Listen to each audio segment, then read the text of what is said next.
Francisco Vanzeler, 37% das empresas portuguesas apresentaram prejuízos em 2009. Parece-lhe que é um reflexo da crise ou há aqui outra justificação mais não é plausível? reflexo da crise. Não, já é antigo.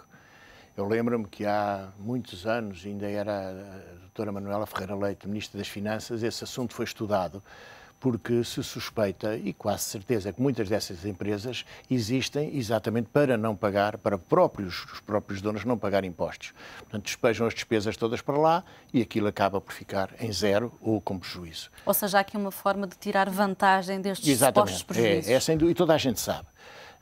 A evasão fiscal das Mas toda a gente sabe porque é que ainda não se fez nada. Não se consegue, porque são muitas, são 150 mil à roda disso, é terrível, é muito difícil e, portanto, eles preferem toda a parte da fiscalização, da parte da busca, é feita pelas empresas grandes, onde as consequências e o resultado pode ser maior. E nessa altura estudou-se poder taxar através de uma coleta que não fosse baseada em lucros, visto que os lucros são manipuláveis, sim através do que aquilo que se chamava, e ainda se chama, os métodos indiciários, baseado em critérios técnico-científicos. E foi aqui que a coisa morreu, porque não é possível cientificamente fazer uma loja de cabeleireiro ou um restaurante, saber qual é que é a coleta mínima. Se fosse só indícios técnicos, ainda íamos lá. O número de criados, as compras, a área do estabelecimento, tudo isso era possível estabelecer. Sim, no fundo, o lucro de um cabeleireiro ou de um restaurante ou qual seja o serviço é variável. É variável. Pois, mas normalmente não perde dinheiro, senão fechava a porta. Agora, 5 anos a perder, 5, 6, 7... É que nós tínhamos as estatísticas das empresas, que empresas que perdiam dinheiro há 10 anos. E continuavam de portas abertas. Portanto, é impossível. Daí que os métodos indiciários, que depois foram combatidos pelo Dr. Marcelo Rebelo de Sousa, nessa altura é a chamada coleta mínima, depois converteram-se no PEC, o pagamento especial por conta. Foi a maneira que se inventou para não contrariar a Constituição, que a obriga a taxar sobre os lucros ou sobre métodos indiciários com critérios científicos. Ninguém encontrava ciência nenhuma numa loja ou num restaurante. Portanto, o assunto morreu aí. Mas é conhecidíssimo. Não há ninguém que não saiba que quase metade das empresas, aí falo em 37%, mas nós sabíamos que era a roda de 150 mil, e nós, nessa altura, a CIP interessou-se por isso, porque queríamos que o IRC baixasse. Se todos pagassem, a taxa podia baixar para todos. E essa era a nossa intenção, meter-nos nisso. Não era a justiça fiscal, isso haverá quem a faça. A CIP não é justiceiro. Era só para conseguir baixar.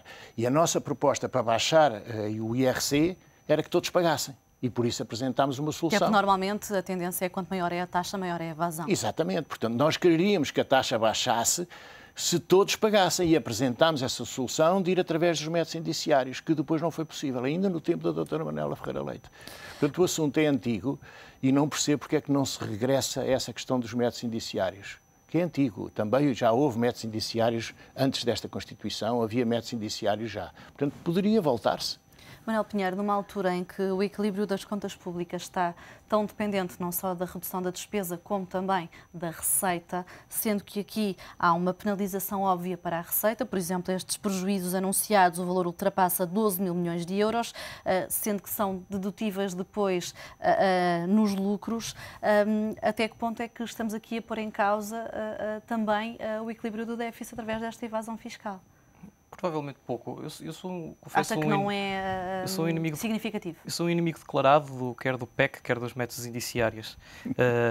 Acho que nós podíamos, se calhar, partir um bocadinho este número agregado que temos aqui. Há um conjunto, isto é até uma questão de política pública, há um conjunto de empresas que nós podemos desejar que as tenhamos ou não, e eu acho que é desejável tê-las, que basicamente funcionam da seguinte forma: 1, 2, 3 pessoas do mesmo agregado familiar, 1, 2 amigos, 1, 2, 3 topógrafos, advogados, designers, o que quer que seja, que formam uma microempresa e que as receitas servem basicamente para quê?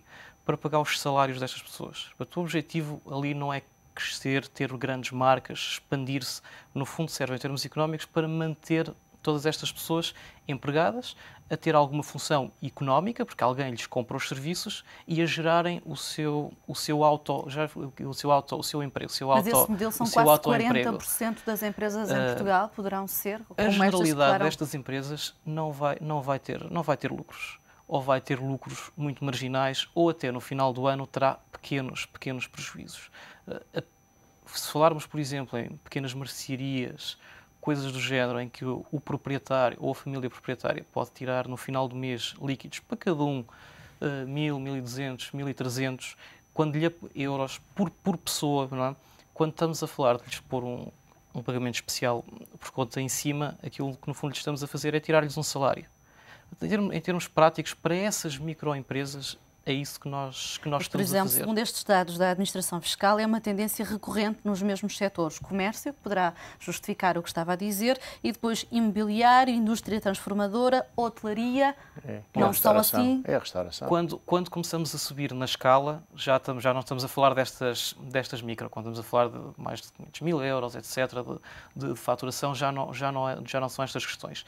Aí temos, por um lado, a questão da taxa, que o Sr. José estava a falar, que quando nós descemos a taxa, o que é que nós, no fundo, estamos a fazer? Estamos a desincentivar a evasão. A evasão. Pronto, de uma maneira geral, taxas mais baixas se incentivam menos. Do lado da contabilidade e da contabilidade criativa, o Estado é a última pessoa a poder fazer um discurso moral sobre a contabilidade criativa. Cada vez fala mais nesse conceito de contabilidade criativa. Sim, e nunca pelas boas razões, infelizmente, não é? E, portanto, o Estado não tem condições para fazer um discurso moral sobre o recurso. Se a contabilidade criativa for legal, o Estado não pode ter, sendo legal, no máximo pode fazer um discurso moral, mas o Estado não tem autoridade para fazer um discurso moral sobre a contabilidade criativa, nem sobre o vulgo planeamento fiscal deste legal do setor privado. Mas até que ponto é que é quase moral ser permitido fazer uma contabilidade criativa quando é um meio para encobrir normalmente situações irregulares? Será ou não? Se estivermos a falar da pequena corrupção, como seja os proprietários, os sócios gerentes de microempresas meterem umas contas pessoais na empresa. Que é para isso que elas existem. Pronto, isto é marginal. Mas não é. O que é que as pessoas não estão a fazer? Não estão a pagar 20%, 20 e poucos por cento de IRC. Não pagam nada, é injusto. Certo, mas o que é que as pessoas vão fazer com este dinheiro? Aqui não vai servir para remunerar investidores estrangeiros, não vai fugir para dividendos. Estas pessoas vão transformar isto em consumo, portanto vão pagar depois logo IVA logo a seguir. Sim, tá portanto, bem, mas do ponto de vista da eficiência fiscal... Se não me cobrassem o IRS, eu também gastava em consumo. Portanto, isso aí o argumento é para toda a gente. Não toda a gente tem que pagar estradas, polícia, professores, hospitais, toda a gente tem que pagar. Como é que é possível que 150.000 empresas não pagam nada?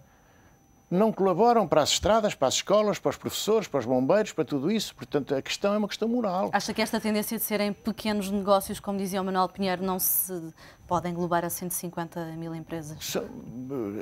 Todos esses negócios, tudo que há um ele disse grande sítio de PMEs tudo aquilo em está Portugal, correto. É uma maneira de cobrar grande? Um salário para serviços que eles prestam à sociedade, sim senhora, mas simplesmente se fosse salário pagava 35% para a Caixa e estes não pagam nada. Portanto, se eles na sua contabilidade puserem todos eles com um saláriozinho verdadeiro e puserem os descontos, então pronto, eu calmo, chego ao fim, tem zero. Mas não, é que eles também não põem lá, põem um ordenado mínimo para fazer descontos sobre o ordenado mínimo. Paga a taxa social única, não é? E depois não tem direito aos outros benefícios. E depois não tem direito a nada. E quando fecha por questões de crise, eles ficam na miséria, porque não descontaram, não têm absolutamente nada, têm tudo pelo mínimo, porque toda a vida andaram a fugir a pagar o que quer que seja. Nitidamente aqui as malhas tributárias teriam de apertar. Teriam de apertar ou de alterar o sistema para não ter que apertar. Era o que eu lhe dizia. Arranjem um sistema que seja fixo e que se pague uma licença de porta aberta, digamos, porque através de uma licença de porta aberta depois logo se estabelecia as regalias, os direitos e os deveres. Eu acho que cada vez que falássemos em malha do fisco e juntássemos o verbo apertar, acho que devíamos ou puxar da pistola ou agarrar-nos à carteira. Acho que nos próximos tempos devíamos fazer um esforço para tentar não juntar essas duas expressões na mesma frase. Apertar este género de coisas é como quem aperta um sabonete, salta fora. Portanto, as pessoas iam buscar dinheiro a outro lado qualquer. Isso é garantido. Muito obrigada aos dois pela vossa análise. Obrigado. Até à próxima semana.